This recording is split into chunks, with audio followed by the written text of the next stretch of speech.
What's going on, everybody? Brendan, Dad Planet. Welcome back to the One Man Show. I am giving away my lemonade stand starter kit to a child you know. Could be your own kids, could be grandkids, could be a child down the street. Somebody's going to set up a lemonade stand. They want to make a little bit of money, and I want to support them in their endeavors. So in order to be entered into the contest to win this, you only have to do 3 simple things. Make sure you are a subscriber to the channel.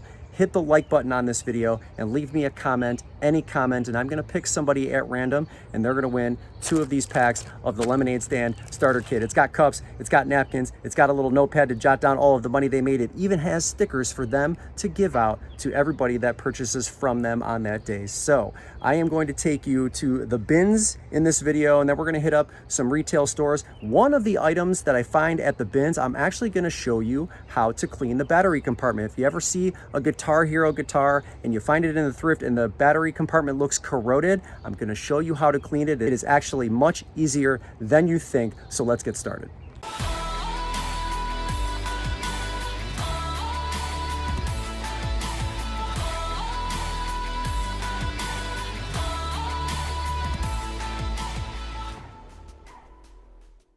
You want to see a Goodwill bins location go from 0 to 60 in like a minute and a half? Come to the Columbus outlet. There was nobody there, and there was about 5,000 people within the matter of a couple of minutes. So anyway, what do we have here? Diesel swim trunks. I want to call these Speedos, but Speedos trademarked, right? Can't call them Speedos. They're like men's swimming briefs. And I saw you can see they're in fantastic condition. They are a men's small, I believe. I saw a comp for 30 bucks, so I'm going to price those at $30. And then I've got a hat here. It's a Patagonia hat, mesh trucker hat, FC. I don't know what the significance of the FC is.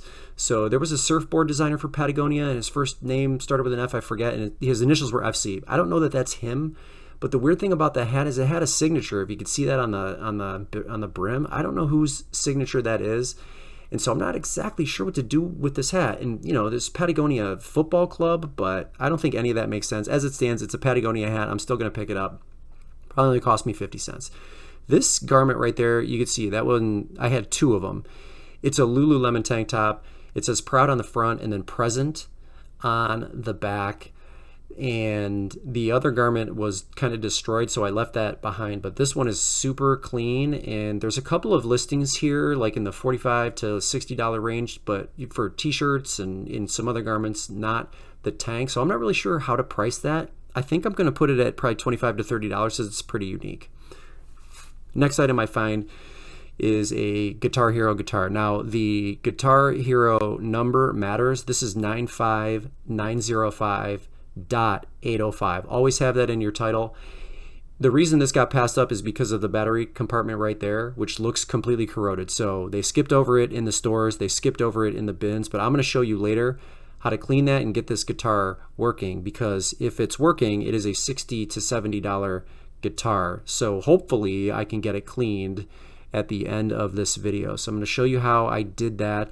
And let's hope for the best, because that would be a great find. And now you will not have to pass them up when you see them in the store, or if they're looking like they're pretty destroyed. So let's see what else I can dig out of here. I always like to go to the bottom of each bin.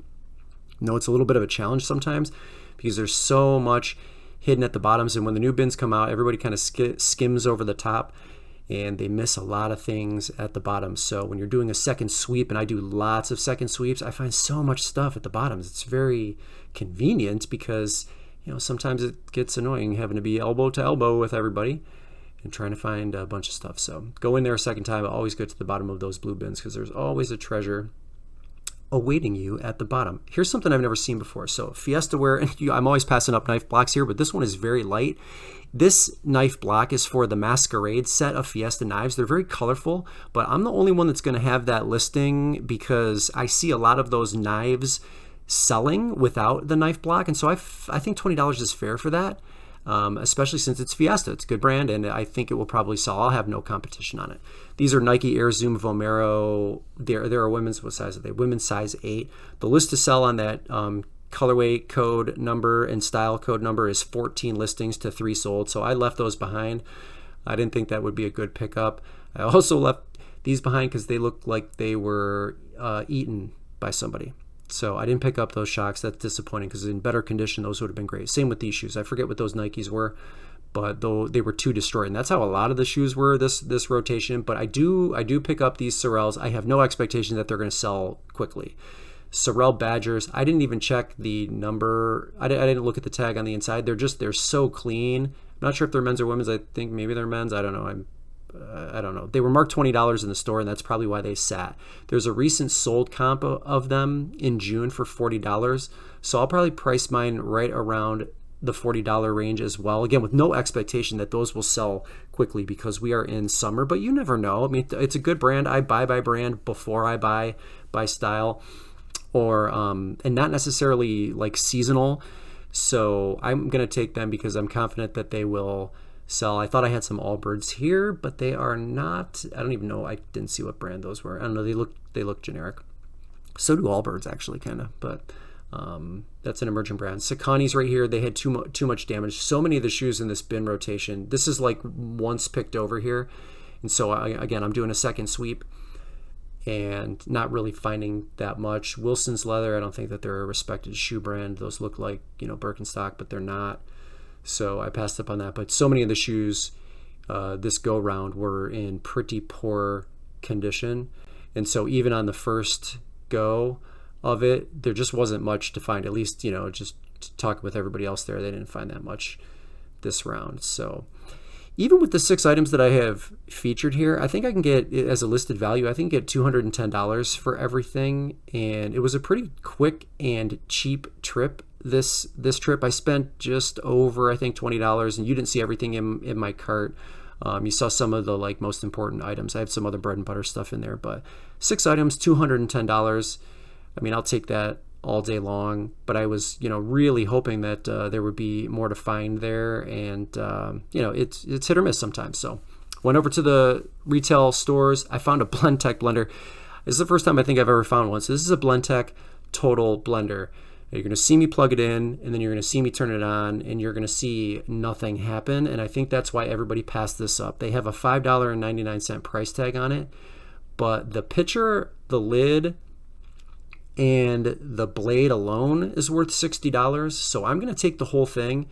I know I can get $60 for the pitcher. I may even be able to get $10 to $20 for that base, not disclosing the fact that it won't power up, not working, all of that stuff here. So I think I'm still going to get $80 out of that blender, even in non-working condition. This is a pair of Gel Cayano 27s. They were a women's size 7. They were immaculate. I mean, they looked like they were only worn a couple of times. So between $30 and $35 for that shoe. I think I'll probably price it at the $30 range, but super clean, good size, and the soles were excellent. Hardly any tread wear missing. So this is another one that I've never seen before. So this is a Cricket Cake from Martha Stewart and Cricket. This is so crazy. Now it's marked $19.99, and I always check for the blade when I find Crickets, but I sourced a purple model at a garage sale recently, and that has the power cord with it. So this is marked $19.99, but it doesn't have a power cord. Luckily for me, I'm able to test both this one and the other one because I think the power cord is the same. So even if this thing is not working, I can bring it back.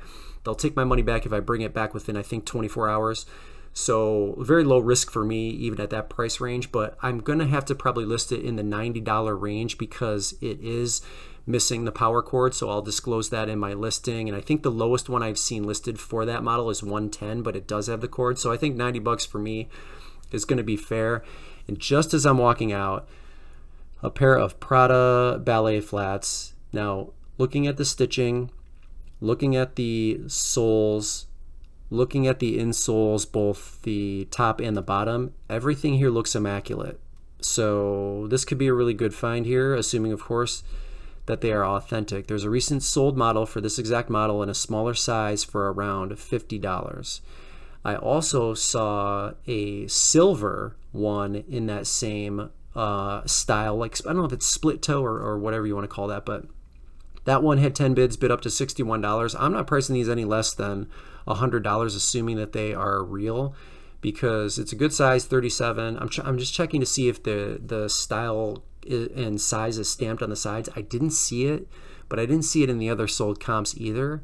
So I'll have to double check because maybe it was there and I just missed it. But as it stands, I think that's a $100 bill right there. And if you total even just those items up from the thrift store trip, we're looking at $280 there. So this is a $500 trip to both the bins in the Goodwill retail stores, I am totally satisfied with that. And just looking over, the rest of the shoes, see if there's anything else I can find. It looks pretty beat up at this point, but yeah, those were great finds. So let's clean a Guitar Hero guitar. Okay, here's an up close look at these batteries, and this compartment is really pretty corroded. I'm gonna assume that they're stuck to the coils. So the first thing that I'm gonna grab is some baking soda, some Q-tips, and a little bit of water, and I'm gonna show you how I put this all together. It's very easy. Okay, so as you can see, I just a little bit of baking soda. I've got a little bit of water here. I'm gonna mix them together. That's all I need right there. And now the first thing I'm gonna do is just sort of mix the water together a little bit. Again, it doesn't have to be totally saturated. You just need a little bit here to get you started. All right, now let me see if I can pop these batteries out. This actually came out pretty easy, this one did. And the next one here is coming out easy as well. This looks, I'm telling you, a lot worse than it really is. The coils look good, so I'm gonna take my Q-tip here and start trying to fork these out here. I'm actually gonna mount this camera so I can do this a little bit easier. All right, I actually grabbed a knife. I'm gonna start kind of knifing this out. It's pretty crusty, so this is probably gonna take a little bit of take a minute here.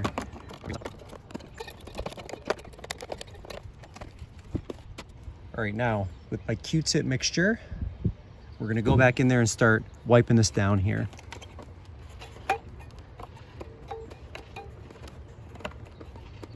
Don't be afraid if this gets a little bit wet. You'll have an opportunity to dry it or let it dry. I'm getting all four sides, both coils and like both bases.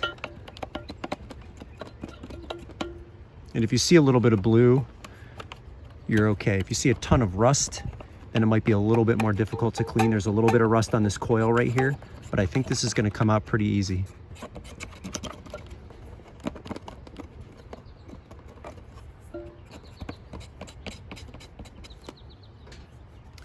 I don't know if you guys can see that, but that looks pretty clean. See a little bit of blue right here. That shouldn't it shouldn't hurt, but time will tell. I'm gonna let this dry for a little bit here, and then we're gonna pop some batteries in. All right, I have two fresh rechargeable batteries. These are amazing when you're testing these because you can obviously reuse them. So I'm gonna pop them in and flip this over, and we should see I think a green light on this button if it's gonna work. So I'm gonna hold it in for a second here and see if this thing comes on. Look at that, working, perfect, just like it is supposed to. And as you can see, let me flip this back over really quickly. I haven't emptied this compartment out completely of the battery acid. So really you just got to get the coils back in decent shape. And as long as there's not a ton of rust, you are good to go. So I just brought this bad boy back to life, huh? How about that? Okay, make sure you are subscribed, hit the bell notification icon, smash the like button, and then leave me that comment, and let's get the lemonade stand supplies into the hands of a child who wants to make a little bit of money. Brendan here, Dad Planet. Thanks so much for tuning in, and we will see you in the next video.